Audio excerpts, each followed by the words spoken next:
Hello, everybody. Welcome to another episode of Star Citizen Live Landing Zone Content Team. I'm your host, Jared Huckabee, and if you've never seen Star Citizen Live before, it's where we take about an hour at the end of our week, hang out with some of our developers, showcase a little bit of what they work on, answer questions from you, the Star Citizen community, and generally just try not to reveal anything like a Nine Tails lockdown, if at all possible.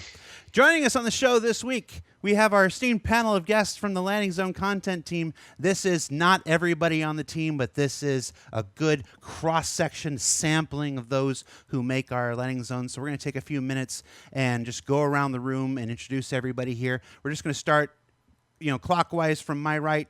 Boy, who are you? What do you do for Star Citizen? Hi. Yeah, my name is Boy.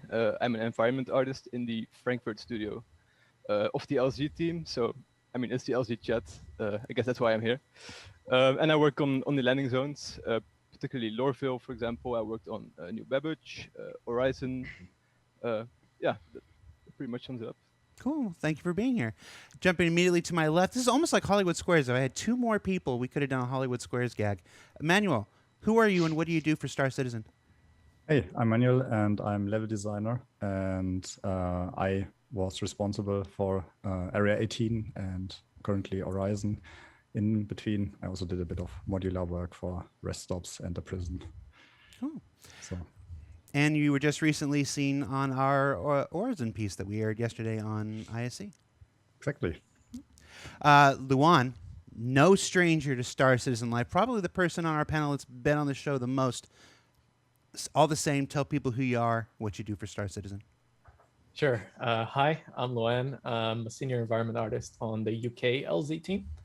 I've been here for a little while. I've worked on a bunch of stuff from, original rest stops to Star Marine to Lauraville, Area 18, New Babbage, now Horizon, and a bunch of other stuff in between. And I want to take a minute to commend you on you owning the heaviest book known to man, the Ralph McQuarrie doubles concept book from Star Wars. I have it. It really is. It really is the passed out heaviest. carrying that once. I don't know what paper it's made of, but it is the heaviest book known to man. Nick, Center Square. Who are you? What do you do for Star Citizen? Hi, I'm Nick Etheridge. I'm the lead environment artist for the Landing Zone team. I've worked on landing zones from Area 18 onwards. So that's Area 18, New Babbage, Horizon, and before that, many other things like space stations and outposts, ground locations. I've been here for, I think, coming up to 7 years now, so quite a while. Yeah, we started very close to the same time. And I see you have your Cladded Period exclusive Pico prominently on display in the background. Yep. Lovely little guy.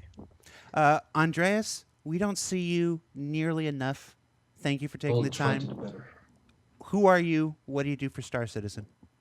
Well, my name is Andreas. I'm the lead level designer for Star Citizen, and I pretty much oversee every location that we build, both landing zones and moduling. So, lead landing zone for Star Citizen. lead landing zone. Oh yes, that's my new lead designer. Lead level designer. There we go. That's what you said. Lead level designer. Third time's the charm. Hey, they don't hire me because I'm good at this. Sure. Last but certainly not least, Josh. Who are you and what do you do for Star Citizen? Hi, I'm Josh. I'm the principal environment artist for Star Citizen. I've been at the company for a little over 3 years now. I started out on Squadron 42 and I moved over to the LZ team over the past few years, and I've covered things from New Babbage and Horizon. But my role within the team is kind of more focused around workflow and setting art benchmarks. Cool. Now, for this show, we're going to do things a little different. We're going to get to the backer questions in a bit, but we're going to start with a bit of a history lesson here. We're going to go through the overall development of our landing zones throughout Star Citizen's history. And the story of our landing zones starts with the original ArcCorp, the one that came online in Alpha 2.0 way back in the day. It wasn't integrated into the persistent universe at the time. It was a separate mode. I know that not a lot of folks here worked on that one back then, but just because I don't want to leave it out, what do we remember? What do we remember about how it went, about what we learned from it, about lessons from that original landing zone that we took forward into our, into the work that we use today? Just what, if anything, does anybody remember about the lessons we learned from that original landing zone? They're mostly to do with frames per second. Oh yeah. Most of the lessons. Yeah. I remember actually when I started, it was being worked on, but I didn't work on it personally. And I think actually visually and kind of the experience, I quite liked it. I remember watching it, and I thought it was pretty good. But it was very specific to what it was built for. It was built before procedural planets was a thing, so it was a specific landing zone with essentially a skybox as a background, like lots of buildings that were textures and simple meshes that kind of went back. But the idea was you'd go down to a landing zone and there'd be nothing else on the planet to do. So that was a very specific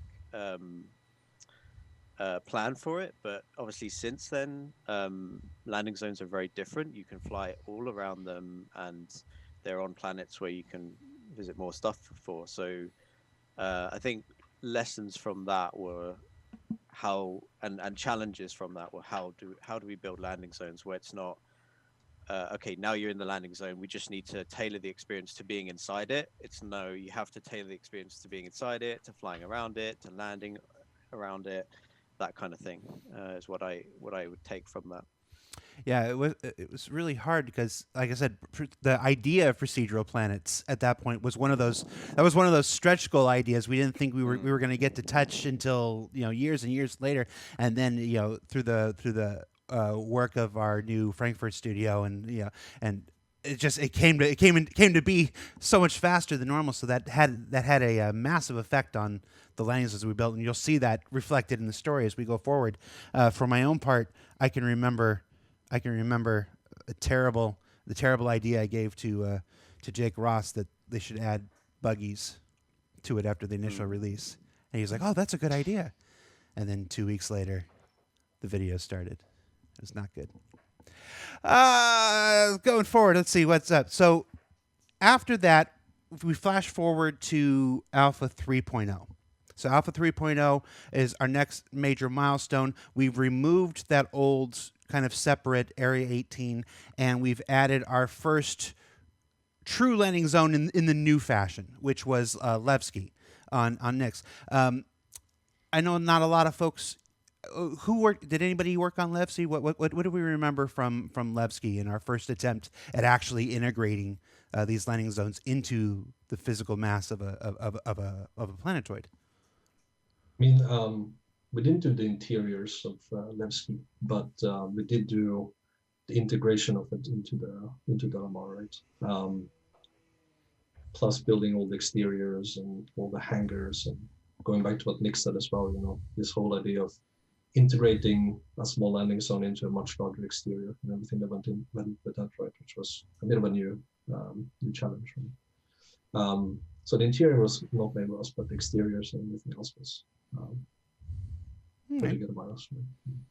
Were there any lessons that you can remember taking forward from that?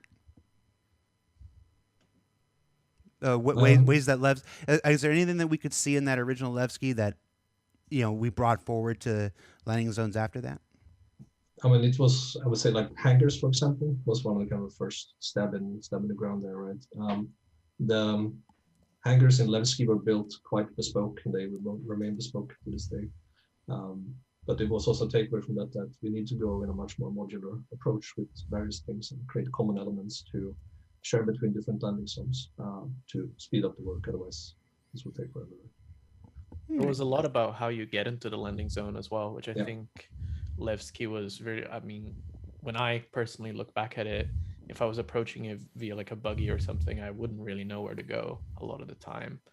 And now things are pretty straightforward with how you get into a landing zone, in, out, around, and all that stuff. I mean, even to the point where in New Babbage, we added those surface entrances as well. So, Yeah, going on from that, the actual layout as well, like Levski is very maze-like and kind of hard to navigate around. There's lots of tunnels, and that's kind of nice in a traditional level design. But these are like social hubs, so in that respect, it wasn't very successful. And I think the later landing zones were much more successful in a kind of more of a streamlined layout, more of the social hub, and kind of leaving the more traditional level design to other locations. If that makes sense. Right. And also with the kind of multiple floors that they have in Levski, create a bit of a. It's still there actually. This logistic nightmares of elevators, where you think you're in some kind of Kafka novel or something. I don't know. Now, Levski recently went back to its home planet in another system. When it comes back, without revealing too much, do we expect it to be the same Levski that we're familiar with, or do you think we might take the opportunity to tweak and revisit? I mean, we do have our secret lists of things that we would like to do, so who knows what comes. There might be certain spruce ups we do, but we might not tell anyone about them. It will just happen. We'll see. they're secrets. They're secrets. So secret. There's definite lessons from post Levski which we've learned, which we'd definitely love to go back and when we release it, we would be looking to do some cleanup and some major stuff, and then there's some just general cleanup. There's definitely performance in Levski which we'd like to tackle. The exterior is made of lots of little meshes, and we're looking at merging meshes manually, just making larger structural meshes for the exterior, as well as tech that will do that kind of job for us. So there's definitely those kind of things which we'd be looking at. There's some things that will just propagate to Levski sort of by chance as well, which is we can improve some materials, some panels, some trims and things that we use on that particular art style set that will just inherently make Levski look a little bit better, right? So there's things like that as well. But I think probably on the planet side will be a lot of the improvements that come in, because our tech evolves a lot, and we do a lot of updates using more realistic assets and materials now on the planets that will likely propagate to Levski as well. Yeah, and also from a gameplay side, I mean, we're getting more and more features into the game, and we'll have to add them into the locations as well. So it will probably get some kind of passes. Right, things like hospitals and stuff like that. Exactly. Yeah. Makes sense. I think it's as we continue discussing the landing zones, we're going to see a parallel between the landing zones and our spacecraft development, in that we get better with each successive one that we build. We learn more. We take more of the lessons forward. We get more efficient. We get more clever in how we devise our solutions. So it can often lead to a sense that sometimes the older landing zones, just like the older ships, may not seem like they're the same quality as the newer ones. So it definitely creates a desire on many people's parts to go back and revisit and tweak and bring these things forward whenever possible. So while we may not have something specific to share about that with Levski today, you can probably expect some work being done before it makes its return later on. From Levski, where did we go next? Was it Grim Hex? Was Grim Hex was the next the next one? So so Grim Hex, different now. We did our first one that was kind of integrated into a planetary base, and now Grim Hex is the overwhelming majority of an entire asteroid. Now, I know a lot of the work from Grim Hex was done with our partners at the time at Behavior, but I know we did some white box and stuff here. So what do we remember from the original development of Grim Hex? I mean, the reason for Grim Hex being added in the first place was that we needed a place for bad people to spawn. Right? Criminals, not bad people. They could still be. Fair enough. Just People opportunists, of Andreas. Some true. people just don't like operating within the confines of the law. That's not people that's with not a judgment on them different as a agenda. person. Okay, people with different agendas. Okay. Need a place to kind of spawn and live, right? Because we didn't really have it, and we had a very basic version of the criminal system, if I remember correctly back then. So that was one of the main reasons. We did the white box in-house in Frankfurt way back when, right? And it was pretty straightforward, actually. I mean, it was an asteroid base. It's not much more than that. It's a base inside an asteroid, and it's nothing really particular about it. We did want, I mean, like with all the landing zones that we build, of course, we try to future-proof them as much as possible. We try to add in, plan for the future, make sure that, we do want to have hospitals 5 years down the line from now, so you really have to think quite far into the future of all the kind of things, and also just use common sense and you can guess what we want to have. And recently we've made some additions and improvements to Grim Hex. We added the raceway section, for the long fabled scramble races that are supposed to occur there. And then I think we added we did some hangar work there recently, didn't we? Yeah, we added a full suite of hangars, and it never really felt like a full, complete landing zone until we did that.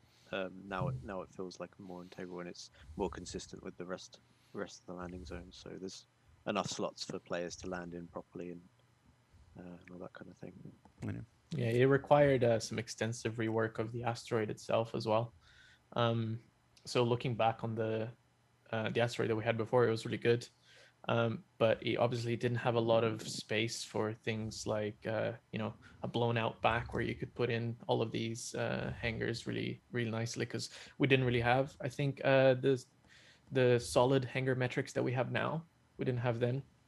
And we obviously didn't have the hangars themselves.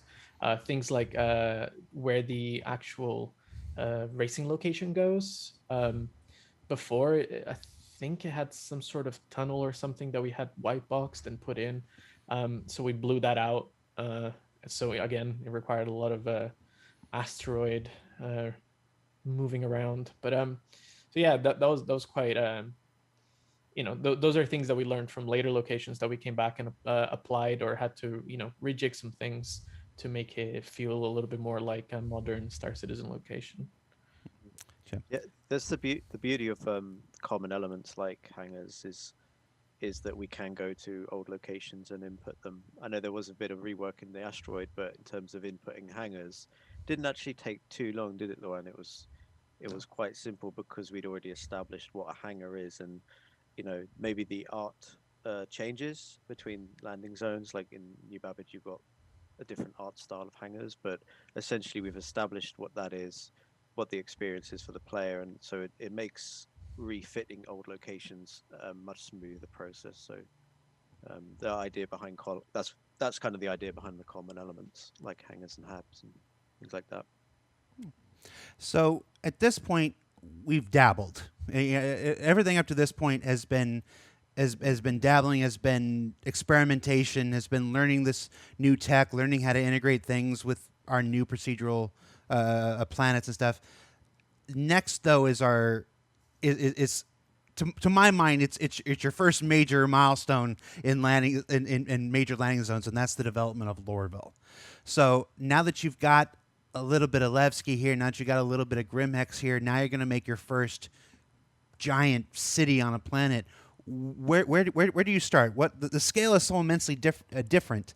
What were all of your involvements in Lauraville? Let's start there. Who did what? It starts with level design. So people, for example, Andreas and his team start together with Lore. They create a white box, so like a very simplified version of the landing zone to make sure it hits all the beats in the right order. Like the walking isn't too crazy, not too long. It plays well. The navigation, you can find your way through the landing zone basically, and it has all the common elements in the right place, like the security, the hangars, and it's basically watertight, right? Then we have the white box, and that's basically where the artists jump in and they take the white box to gray box. And then to final art. I say it really fast, but that of course that takes quite a while. It's a very big place. I guess it's maybe You guys even the did it in a biggest. couple of days, right? It was easy. Yeah, I mean, Yeah. we cranked out that art like it was nothing. No, it took us quite a while, of course, because we've never done something on this scale before. I think. So it was also talking a lot with technical artists, getting stuff like how do you drop a planet, like a flat planet or a flat city on a curved planet. That's something we also never did before. So we needed the tools to support that. For example, like we call it the planet dropping tool, I believe. That's how I call it anyway. And it just takes all the different all the art we make and it aligns it to the surface of the planet. And it was just it's a lot of going back and forth on that front. This was something new, so that took a while to figure out, but we knew how to build all the basic beats and implement the common elements because we did it before, right? Yeah. And also, Your involvement was a lot there, boy, wasn't it? Boy's being modest. You did quite a lot of actual making of Lauraville, didn't you? Yeah, it was. So I was involved. I did the HD building, the big chunky boy. Then I did the what was it? The Leavesden Square, the metro station, the transfers in CBD, and the lower hab lobbies, basically at the bottom of the habitation. So it was like Lauraville is my baby, together with a couple of other artists. Yeah. What about anybody else's experiences with Lauraville? it was also one of our first locations that we had a landing zone that was in the middle of a huge kind of city kind of thing, right? We had to develop the transit system of how to bring the players in and out of locations and travel through those very long distances. Those trains are very fast. I doubt you can catch up in a ship, but yeah, so that was one of the challenges as well, because you have a big city that's located on a planet, you have the landing zone in the middle, and then we had to add all these gates because maybe they come from a different direction. We actually timed it once. We had one gate to start with, and if you came from the wrong side, it would take you like 65 minutes or something to run around the city to get to the gate, and we were like, wow, we need more gates. This doesn't work, I remember testing that. I yeah? went in editor and I just walked from one side to the other side of the city just to see how long it took. It was something like that. Yeah. It's pretty insane. That's kind of when you start realizing the scale of everything, right? When you get on foot and start walking. So the scale I remember is talking to one of the artists a while back too about the whole scale thing, especially when it came to where the clusters of the city finish and how we can have a player at the base of basically this massive city and get that scale feeling correct and making it feel tangible, and how they had gone over like a whole bunch of iterations and designs to make it work. And it's pretty successful what we have now, but we learned a lot of lessons in that and have brought it through with the rest of our landing zones as well. But that was kind of the first time that we had ran into that issue, because like Levski's like, it's kind of just a more like localized location, but this is a huge city, so you have like kilometers worth of blending the city into the environment, right? Yeah. Besides, it's So not that like was the people from Lauraville want to keep everyone in or anything, but it's not at it's all. a it's a city where you can't traditionally just slowly make suburbs and then just a few houses are left and then farmland starts, etc. It's this very Andreas, I think you quite like the Hurston policies there, but it's very walled in. It doesn't let anybody Utopia out. of the future. Yeah. That's right. Lauraville was where we introduced everybody's favorite, the no-fly zone. Very And our plastic bag heads, right? that was successful. All right. Like Andreas said, it was the first time we did a transit system outside of elevators, and there was I remember conversations about this, and most people, to be honest, were like, do we really need to do an actual physicalized train that would run on tracks? Can we not have it go underground, or can we have it spawn and then go across and then go into a tunnel and then teleport to the next area? And to be fair, like, a lot of us were just like, come on, Chris, do we really have to do this? This is such a technical pain. And he was always adamant, like, no, I want it to be physicalized, and we did it in the end. And it was challenging. It was very hard to do, but it did kind of work out in the end. It does give that feel, and each landing zone has like that interesting, whether it's a train or a flying shuttle, it is quite interesting to have, and it isn't fake and all that kind of thing. So that was like one of the biggest technical challenges with Lauraville, apart from like the scale as a whole, was trying to get the first working train in. I can remember Dan Truffin in those Tuesday meetings, just Yes. week after week, showing the next version of the train, and Chris just being like, no, it needs to be a real train. It needs to be a physical train. It's like it should hit people. With the trains, just like a small side note as well. I mean, I know some people, aren't necessarily super enthusiastic about traveling times. Sitting on a train for 1.5 minutes, you're like, I just want to sell my pistol. Come on. But I mean, because they are physical, we do have to traverse those distances. And even though we try to make those trains as fast as possible, it is going to take time. That's just part of the scale of the universe, right? And one thing that Lauraville introduced, which is a pretty key, time of the PU and everything, is the common elements. It was the first time we put in the hangars, the habs, the transit, security checkpoints. Yeah, security checkpoints. That's right. I'm trying to think if there was anything else, but so the UK team was heavy at work on the common element part, whereas the German team was heavy at work on the actual Lauraville side of things. So my involvement there was a bit of work on the hangars. Actually, I did the big gorilla head, as we call it, as you come into the hangar and it looks out. That was always a name of contention, but that's what it's called here. I also worked on the hab lobby at the top of the big crane-looking building, and the transit where the train actually comes in and out. And just on the subject of trains, I think that was honestly, I think one of my most fun tasks here was that transit platform, because it was an opportunity to really call out, look at reference of transit platforms around and make something that's very oppressive. Like, I think my favorite part about it is as you come in, you've got the gate, and then you come in and you look up, it's nothing but pipes. And let me tell you, I spent like 3 to 4 days just dressing pipes on the ceiling of that entire platform. The rest came out much faster, but the pipes, I was connecting things from one side to the other, going, oh yeah, this makes sense. And then you look up and it's just this network of pipes because you're below the plates. It was one of the most fun tasks I had here, because it was just so, I don't know, it was the first time we're doing something really quite like that. So it was a lot of fun. We have a follow-up question from the chat right now.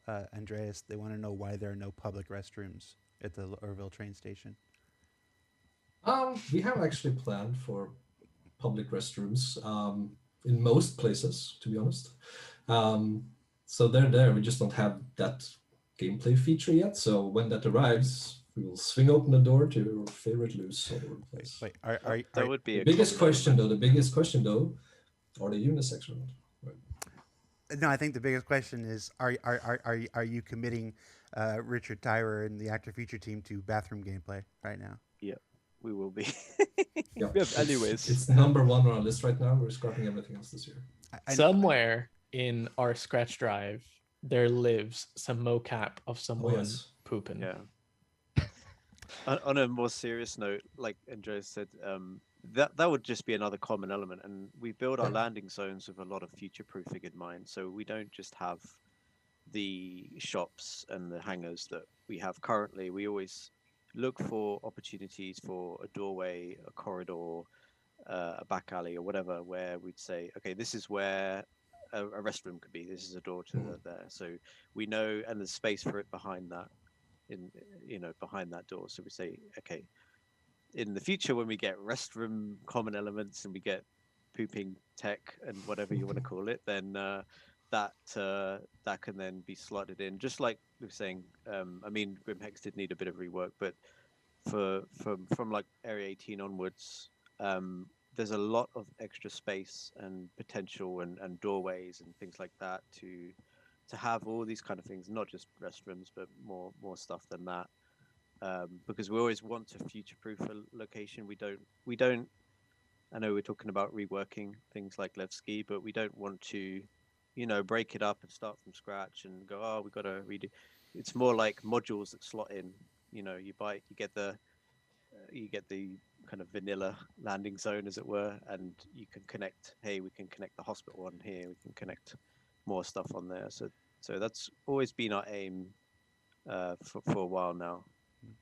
I mean, many times when you walk through a city, like in the game, you might walk through some very boring place and it's just like a flat wall or it's like a weird section that is just there as a temporary cover. That might turn into a shopping street at some point or a public restroom.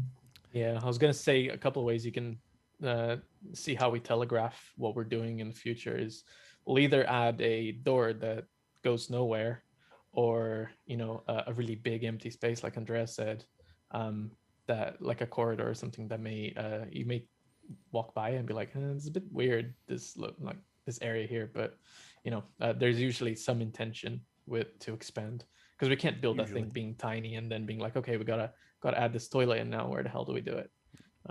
I think actually, Boy, you added a nice toilet door somewhere in New Babbage, right? In the Spy Grand Lobby, yeah, we have 2 restroom doors, so maybe sometime in the future. One step closer. If you're just just the same with the transit tracks at UBAB as well. Boy, you worked on that, and there's the main one that goes to Spy Grand, but there's a lot of other ones that sprawl out from that main one. So and not all of them are like perfectly connected up with the transit, but we aim for some to potentially go, to another point of interest or somewhere in the future. It's always there. Even if we sometimes we know, okay, we're going to put the hospital here, but sometimes we don't, and we're just like, okay, maybe there's in the future we'll put something there, but we don't know exactly what it is. But it's just planning ahead and just trying to even the foreseen and unforeseen things in the future we try to plan for. If that makes sense. Yeah. Well, if you're just joining us in the show, the Landing Zone content team has chosen violence and committed the actor feature team to 3 seashells v0. Send your letters to Andreas Johansson, care of Foundry 44. Somebody's got to get them. It's not going to be me. Fine, that's okay. Do it. Before we move off of Lauraville here, what's your favorite aspect of what's your favorite aspect of Lauraville, and what's the one thing you wish you could go back and change if you could? Favorite aspect is the utopian atmosphere. It's just a really all-around positive vibe, It warms your heart. That's good.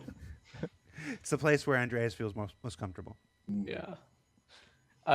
For me, it's the plates. It really is that feeling of being under the plates most of the time. They're so oppressive. I think we really managed to put that through, right? And I think that's what makes Lauraville so special. What I would change is I think we've learned so much from building cities. I think there's a lot that we can go back to and do to the feel of the scale, like either by improving materials, improving meshes, but even if we keep it within the same boundary of Lauraville, I think there's a lot that we can do to the visuals to make it feel even bigger without changing much. Okay. Yeah, I would double that. I think also, like the buildings, especially. We learned a lot doing like buildings. I think, I would love to go back and do a pass on them and make them hold up from a lot closer, which would allow us to, allow the player to get closer as well. So I think that would be a great thing. And I guess what I love most about Lauraville for me is actually the CBD area, because I was just doing low tech for a pretty long time, like the grimy art style. Now we suddenly went to do this super shiny marble, like this golden utopia, and that was super fun for me to work on. Yeah. It was refreshing for everyone, right? Because It's a little bit of a shock when you enter there from the rest of the city. You go like, damn, these people are rich. I did like panel materials for as long as I was here at that time, and then suddenly we came, we had requests for marble and gold, and I was like, don't even remember how to do these organic materials. What I gotta do? That was fun. That was a really good time. Okay. I think that location in the CBD is probably my most favorite location, and like the brutalism kind of like sense of oppression that you kind of get from just standing in that lobby is immense. And like the only thing that I would change about it is a selfish point, and that is that I wish I could work on it, or wish I did work on it, because it's fun. I love the aspect when you get out of your hab and you see like through those like dirty windows, and then you take the elevator down to the L19 Plaza to the balcony and watch over the spaceport, and you see like the dust and everything going off, and I think that's really cool. What I would expand on, or like to work on in the future, maybe is like expanding the outskirts, the suburbs of the city, more like adding more shanties in, and more like populating it with life. Yeah. Just Actually, adding more life to Manuel, the city.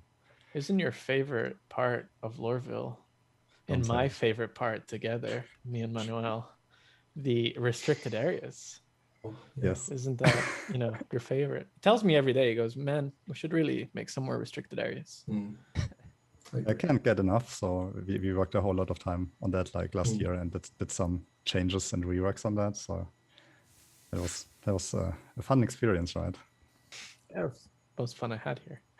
The views and opinions of Luan and Manuel do not represent those of Clad Imperium Games, Roberts Space Industries, or its subsidiaries. To return to your previous question, I didn't really answer properly, right? I mean, my answer was a bit jokingly, but it's also a little bit serious. I do find the kind of dystopian atmosphere of Lauraville being one of my favorite points there, because it lends itself to a lot of environmental storytelling. You can do a lot of interesting scenarios there, Hurston family versus people who are against them, and all that kind of stuff, all the suffering of the small people versus the absolute decadence of the rich, right? So that's also something that I would like to return to and work on in the future, because that thing is something that really misses there. Cool. Let's go ahead and move into Area 18 Redux. After Lauraville, we got a chance to go back and take a second swing at Area 18, fully integrated into the persistent universe. It had to be a different experience because it doesn't use the procedural planet stuff. Now it's this giant city world. What were your involvements in Area 18? Manuel and myself did the white box for it. He was quite fresh in the company then, actually. So I did some of the main areas, and he helped with a lot of the extra stuff around. We can talk about it. Yeah, so I personally worked on the Metro Center, actually. And some of the alleys leading away from that, and the alleys leading to Pacheco, connecting everything, and as well the plaza you come onto when you leave the hubs, actually. So yeah. And the transit routes of those shuttles flying through there. Oof, that's first time we did a kind of transit route that's not on the track, and we have to take a fairly solid object and make it bank and do all this kind of crazy stuff. That was a nightmare. It actually gives some freedom because you're not bound to Yeah. tracks, but it also makes creates But more, how much do more, you cha- bank? more Like- challenges. Like this in the curves, like everyone just loses their Yes, lunch. That sense, exactly. Right? So it was about took probably 3 weeks to set up that transit. For you guys, how, and this is just something I was thinking about, how easy did you guys think it was to visualize the Area 18 and how it would feel during Whitebox? Because usually you kind of get a feel for it, but I feel like Area 18, because of its nature of being a city planet and cities everywhere, I feel like it was really difficult to get sense of how that space was going to feel in Whitebox until we had some proper buildings and everything in there. I mean, when I started with the white box and that, we did have the previous Area 18 to reference back to, of course, but Yeah, that's true. there were certain things that we wanted to do to really sell the scale, right? For example, with the streets, we knew that we wanted to have buildings go up really high, and I know the first versions of Area 18 that we did, they had kind of capped streets, which basically felt like you're going in a tunnel, right? So what we did in the white box, we tried to break that up. You have the buildings coming out on the side, but you still see like a glimmer of light really, really far up somewhere to kind of give this illusion that you're really quite far down, right? And I mean, in general, just looking at various kind of movies and stuff, it is one of my favorite settings. This kind of cyberpunky kind of feeling almost to it, right? So it is stuff that I also like playing and looking at in my free time, right? So I kind of have that mentality, that kind of mindset of what to do there. But it takes a bit of remember way creativity to back see a white box and kind of Yeah. imagining like this white thing here, that's going to be an amazing Yeah. skyscraper. But it's just a box. Yes, but could be a skyscraper. I remember way back when we were trying to look at the initial version of Area 18 that we first put on a planet for one of our sitcom demos. And we took the original Area 18 standalone level and basically just dropped it on a planet with like the first iteration of the procedural planet tech with all the hard surface elements on there. And everyone's like, internally, everyone's jaws were just like on the floor. It was nuts. But in that same moment, we also realized how much work was ahead of us as well, with like how we were going to have to change that environment to make it not only work with the newfound physicality of the location, but also performance wise. And like Andreas is like, this is like half the reason we changed the layout as well, because a lot of those performance considerations had to be made. But also we learned a lot from the original layout to make it better as well. But I look back on that fondly because that was like one of my first locations that I properly contributed to on the company, in the company. And from the art side of things, we did a lot of like loose exploration into where we wanted the vibe to go for that version of Area 18, like at least in the CitizenCon demo that we did way back then, that you can kind of see that's being brought through now, even though it's a completely different LZ now. But yeah, it was really fun for me. You touched on a point there about like dealing with the new tech and everything. So like what I did for Area 18, I specifically worked on the planet along with Pascal. And I think I did some material work for Area 18, but the taking the organic planet, and I've spoken about this a lot in like previous segments and things, but taking that organic planet tech and making that work for assets that are sometimes kilometers in size, sometimes hundreds of meters in height. And something that Boy said before as well, like how do you take a city, a flat city, and you put it on a curved planet, especially since our planets are a sixth scale or something like that, right? I don't know what the scale of our planets are, but there's so much work that you gotta do to figure that out. But it was, I remember having so many conversations with you pulling your hair out going, how the hell do I just do this? yeah, it's like, hey Josh, meet me down at the pub after work. I gotta cry a little bit. But honestly, it was a lot of fun. Like, I think me and Pascal had a lot of fun doing that. And there's so much that I'd go back and change about how we did this, the city. I think one thing specific is just just the mesh quality really for the planet city meshes. I think there's a lot that I can do to bring a lot of diversity to that now, while still like really keeping within the same performance. One really fun thing we did back then, like basically the way our procedural planet tech worked then is that you take these meshes and you spawn them like procedurally on a splat map. So basically a map that says, on the red area, you're going to put in these meshes. On the green area, you're going to put in these meshes. And then it puts it in at different scales, rotations, etc. Right? And I think one thing that I thought was really fun to do, because it felt like the planet was really still. I really like adding movement to our locations. Like my favorite thing is to add movement to the locations. So I hope I don't get too technical here, so I'm going to try to make it easy. I got a texture that was panning of these little cars and little glowing cars, right? And I got a poly strip and some strips of polygons that just went left, right, forward. And I spawned that across the entire planet just to have a feel for it. And then you look back on it, and suddenly there's all these little these little pinprick movements on the overall frame. And it just made it feel like so much more alive, right? And I think now, with all the improvements in the tech and shaders and material work we've done, had we the chance to do that place all over again, it's some of the thing. It's one of the things that I could really improve, I think.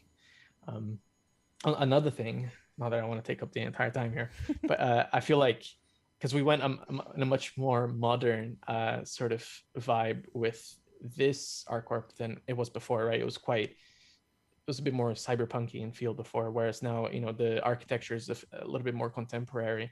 Feels a little bit more like a downtown sort of LA than it does a sort of more 90s grungy city where everything's, you know, all kinds of different like locations.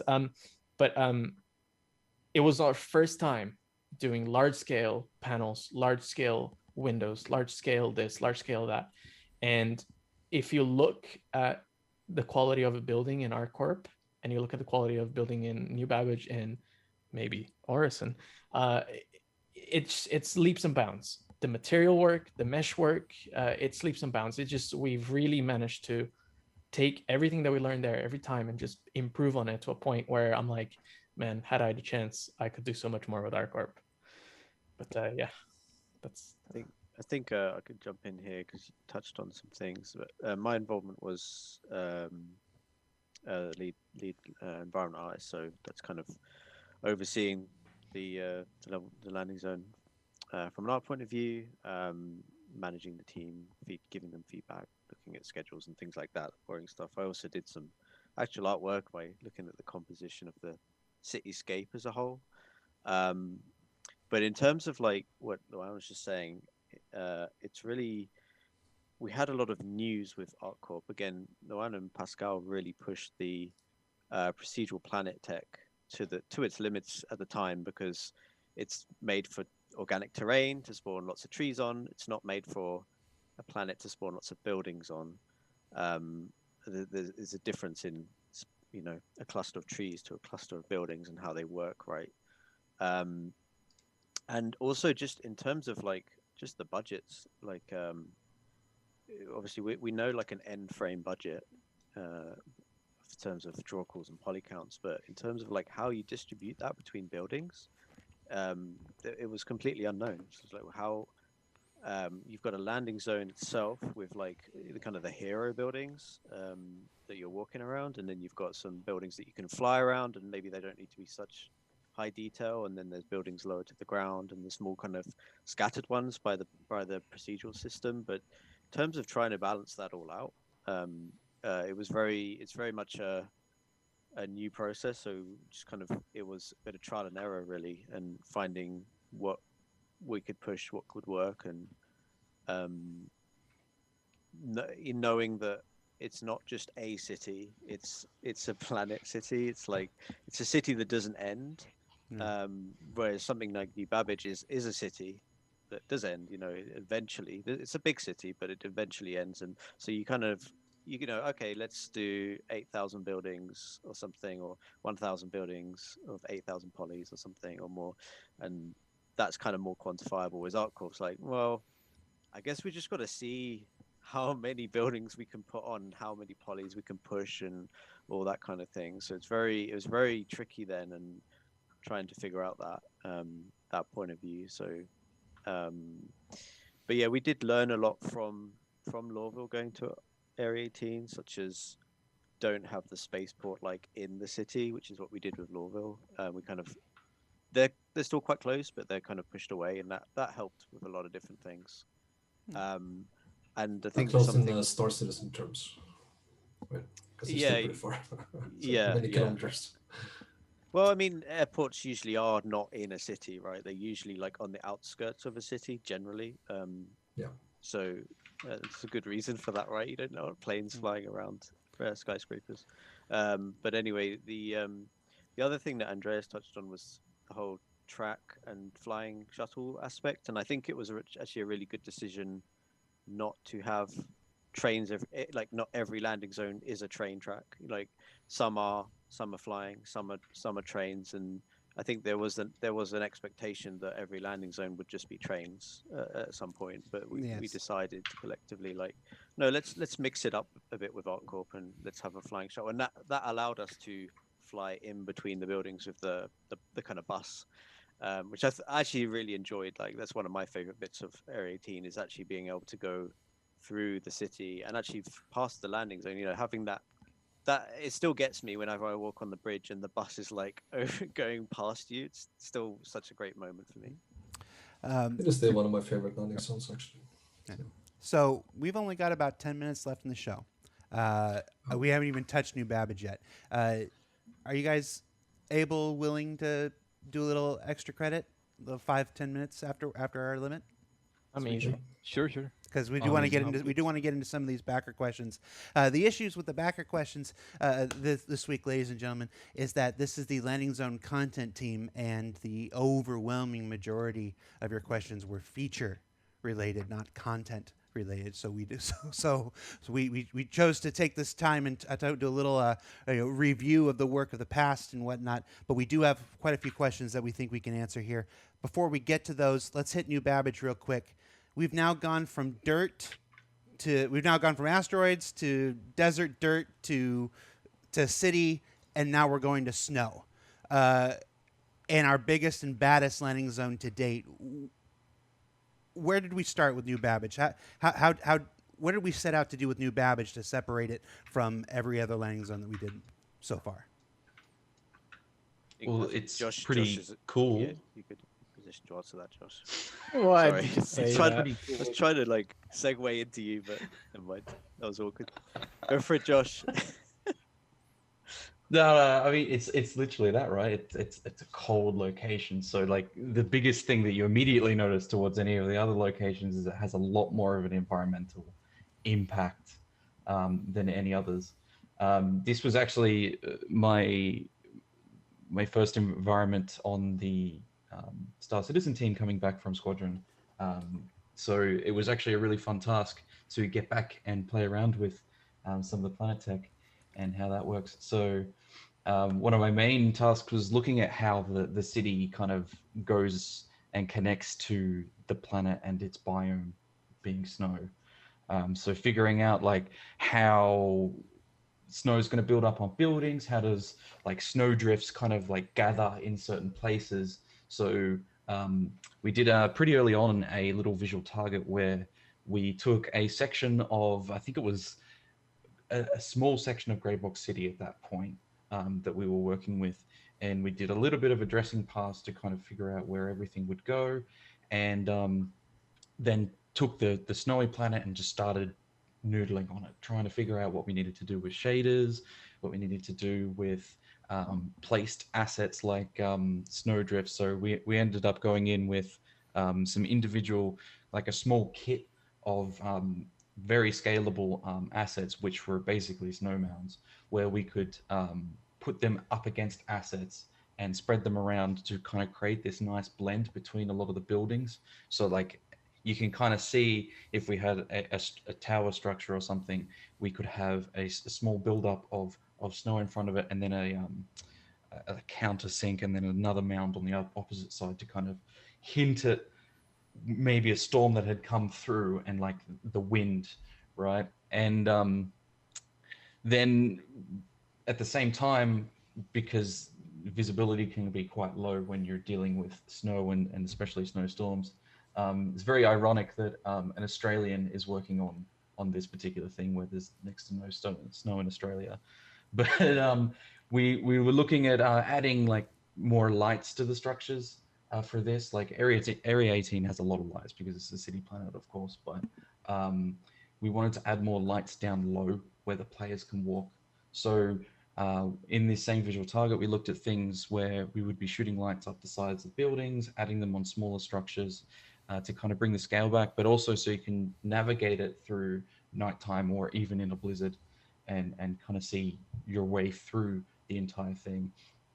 So that was really interesting. And then like in the same breath, we went and explored a lot more of bringing the city out into the surrounding environment. So we have like the main landing area of the first person spaces where you go do your shopping and whatnot, but the city as a whole is quite spread out. I'm not sure how it compares to Lauraville. Nick, you could probably tell more about that, but it's I really wanted to look at focus more on the technology and kind of research side of things. So I had actually quite a lot of fun bringing out a lot of those outposts that we see around the surrounding valley, bringing them and kind of figuring out what they could be and dressing them up really nicely and integrating them into the surrounding mountainscape, and dressing them with all the snow piles and stuff. So that was really fun, and probably is one of the biggest things that sets it apart from all of our other landing zones, I would say.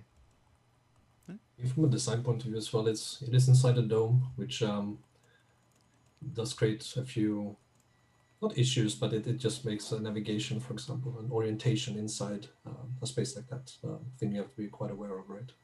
And we also try to improve a lot on the accessibility into the location to add more like side entrances and just get this feeling that you can get in and out in a lot of different places and not just via the spaceport, for example. So it was a lot about navigation and kind of orientation of the player in that location. Cool.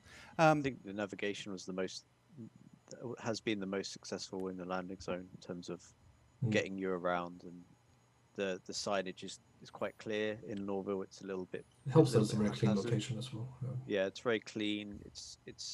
I've definitely seen people online say it's like the easiest to navigate around, like in terms of flying and walking and knowing where to go to. It's very clean and clear and straightforward and well signposted and that kind of thing, which is pretty successful. Yeah.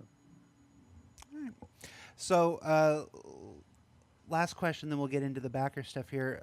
What's been your favorite aspect of each landing zone to date so far? And someone can choose one. I have one, and it's probably surprising coming from an artist. Like, you probably think like it's going to be art related, but I think it's actually for me the sound design. And I think that, I mean, sound makes up like a big chunk of the experience, right? And we look at the art a lot, so we get used to the art, and it's super refreshing when the sound designer submits this stuff, and we just get this. You go in the editor, and it's like a whole new place when the sound kicks in. It's really awesome always to hear and to experience. It's often one of the last things to come into the landing zone as well. Like when we've done all the art and well, most of the art anyway, and we don't hear much of the sound. So we've got to composite the music, and it's often comes in quite near the end of production in the landing zone. So it is really nice to like boot the game up and go, there's some like either music or actually like sound around and it's got a specific word, sound like it's part of the location and stuff that comes through. It's really nice. I think Area 18 is quite successul in that, and New Babbage. Yeah, I was about to say that's Area 18 is like my favorite for that, and I think for that exact reason too. Like the mood and vibe that you get in Area 18 to me is just like there's a lot of other games out there that do it quite well, but Area 18 is, I don't know, it just kind of it for me it runs that feeling of like it feels, I don't know, it makes me feel warm and fuzzy inside. But I can second that. Actually, it's like the whole mood and all the neon signs and the city vibe you have around. And I think Area 18 also has like a lot of potential for the further expansions. It's like with all the rooftops we have and all the things we can potentially do more with, like the city. Like it's there, and I think it's the probably most easiest, or like the locations I would like to do more stuff on. And yeah. Yeah, I mean, really cool. I agree. Like the ambience of Area 18 is by far one of my favorite aspects. Right, it's just this sensory overload when you walk around. All the music, you walk around in the city, and after a while, you kind of get used to it. All the ads playing in your face and everything, and then you can kind of do your stuff, and then you leave the city. You go like, "Wow, it's really quiet now." You know, it's quite successful, I would say. Yeah. I remember and the flying word buses, right? Diegetic, I think. Sorry, I remembered the word diegetic is when the soundscape is coming from the environment. For me, I think New Babbage is my favorite landing zone. Partly because it feels like the most realistic landing zone in terms of it feels very grounded as a city. It feels like a realistic city. I know it's all sci-fi and everything, but kind of the way it's structured, the transit route, like talking about the navigation again, kind of going around the domes, as well as like flying around the actual city. It feels the most kind of grounded in reality, which I've really enjoyed, and I just love snow as well. So I like seeing all the snowy dusting over the whole city. I think was really nice. I'm gonna cheap out and agree with Boy, but I used to push. I used to have a career in audio before I did this. So I think audio is one of the things that's the most important to me in almost any piece of anything. And it drives the emotion, it drives the feeling, and there's a particular moment that I find quite memorable about my during my time here, and that's it was my second CitizenCon that I was actually on location, which is when we showed off New Babbage, and there was something so incredibly special about the Carrack coming in, and the music just hit all of the right notes, and you see the landscape of New Babbage, and you hear the wind, and you hear the thrusters of the Carrack firing, and the music is just swelling up. And that in an auditorium probably amplified the feel of it, sure, but it, to me, just that music and the audio is such an integral part of the experience. It's sad that we see it so late. It's totally understandable why we see it so late, but we often just put on our own music that inspires the sort of feel of the location, and sometimes we send that to the audio team to send to Pedro for the some inspiration, but yeah, so many playlists. So many playlists. But yeah, that's it for me. All right. The amount of times I've listened to the Blade Runner soundtrack while working on this game is insane. Like many times. Actually, one of my favorite things is when people are presenting to CR in like the Tuesday or the Thursday meeting, and they've put a track under their presentation, and CR's like, what music is this? Whatever. We get sidetracked by talking about the music. Mood tracks are very important in what we do. All right, so we are at the normal time limit, guys. If anybody's got a meeting or something that they have to go to, feel free. We're gonna try to get 15 questions in the next 10 minutes of OT. So if you can stick around, we're gonna try to keep it under 10 minutes here, and just jump right into it. Why is there no love for player hangers? There will be, maybe. Anything more you can give us? Yeah. I mean, it's they've been an external kind of external component to the game for a long time, and the idea would be that we want to make Star Citizen an all-encompassing game, right? So we would like to probably bring them into the game rather than having this external thing that we have to support forever and ever. So you're saying that at some point there's going to be some revised version of player hangers integrated into the PU. You said it. Yeah. There's evidence. we started to brand the hangers. The Aero View hanger is now the sort of sponsored and made hanger for New Babbage, and that we're going to continue that kind of theme forward. So we've got these the hanger companies, the hanger brands that are starting to show more their influence in the landing zones themselves. Okay. How do you decide the number of ship hangers for a landing zone? Is it based on server caps or something else? Well, when we built Lauraville, I sat down and I said 42, and that was what we did. It is based on a little bit like common sense, right? But if you have somewhere between 30 and 50 takeoff spots, like looking at other games as well, there are MMOs, right? It's a good place to be able to handle a lot of throughput traffic. Not all landing zones have that amount of hangars at the moment, but there's space for it to be added in the future. Okay. I'm gonna read this one word for word, maybe act it out. What happened to the landing pads in the Lauraville CBD tower? For the love of God and all that is holy, let us land on the CBD building at Lauraville to sell stuff faster. Please, oh please, please, please. It has all those pads and elevators. Please. That's word for word. Yeah, I mean, okay, let's do it. I'll be right back. No, I mean, the way we handle landing and parking in the game in general is something that we revisit many times, right? And there will be moments where we change how things work. That's just the nature of it. So it's very possible that in the future we might see revisions to the way the player enters various landing areas. Okay. Again, Was with that like generic how enough? I would class landing pads. Well, hangars are a common element, but certain landing pads are I would class as common elements as well. And again, going back to future-proofing locations, you'll notice in both Area 18 and New Babbage, it's not just a landing pad on its own. There's always a door there for potential elevator, and that's helping us for the future. So hey, we do want to go inside a specific building. There's the potential there. We can link it to an elevator, and so on. So it's not just CBD, but landing pads in general. We want to have the opportunity to expand on what you can do there, not just literally land on, take off again, but go somewhere further with that. I mean, you talk about lessons that you learn from one location to another, right? Like that's a lesson we learned from Lauraville, like landing pads, which we applied to ArcCorp, and so on and so forth. But we learned it after Lauraville, so Fair. You mentioned elevators, Nick.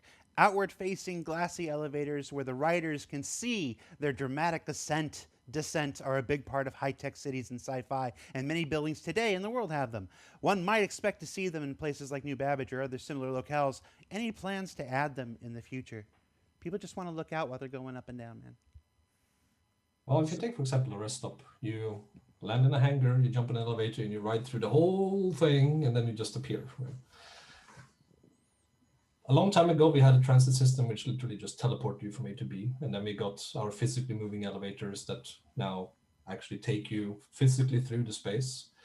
And there will be future iterations of that to enhance the feeling of traversal in a location. And what is mentioned here is also one of those things that is very much something that we're looking into, because you don't want to be stuck in a box and go 5 minutes later you arrive, right? You want to get this sensation of the journey towards your destination, right?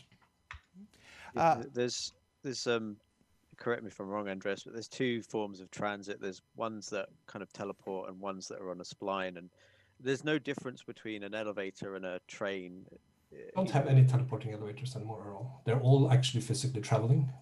Some of them, like that are on a spline, for example, let's say a Levski elevator that physically moves from right. That one is on a spline, and you can see and you can look through the window and everything, right? But every other elevator is physically traveling through limbo. So yeah, so essentially the difference between a train and there's not much difference at all between a train and an elevator in terms of how they what mesh they're work. using. Kind of. Yeah, so we're actually we are actually looking at that, and we were maybe having something like that in Horizon. Maybe. Lauraville has a workers' district underneath the city. Will we ever get to see it? At the moment, most of our landing zones are, let's say, a bit sparse when it comes to gameplay, right? We do have long lists of things that we would like to do, and we do plan to revisit landing zones to do various things to them. For example, the workers' district, improve on rooftop landing areas, add in the alleyway network into Area 18 and all that stuff, right? So we have a list of these things we want to do. So it goes back to what we said at the beginning, but almighty Lou, right? We do plan for it, and we have it in the locations ready to go. We just need to get around to it. All right, speed round here. Roads. What can you tell us about roads, streets, highways, anything to let us drive around in landing zones? So there's definitely like potential there with roads. Like hopefully you've all seen the river showcase. So there's potential to do something like that with terrain deformation. So you'd have more natural things. It really depends on the landing zone. There's not been a huge need for roads, but we certainly wouldn't rule it out in the future. There's no roads in Horizon, that's for sure. I think we could fairly roll that out. Could we ever see open air landing pads on Area 18? Seems like a bit of a waste to have all that flat space around the ports that's clearly marked for ships to land and take off from, yet not be able to land in those spaces. If you look at the landing zones, a lot of specifically the spaceports, a lot of the landing pads and stuff you see, it's meant to be for AI traffic, because we do want to have this movement of all kinds of ships coming and going, right? Most places are a little bit static at the moment, right? So many of those pads would be used for that. In the end, when it comes to landing for the players.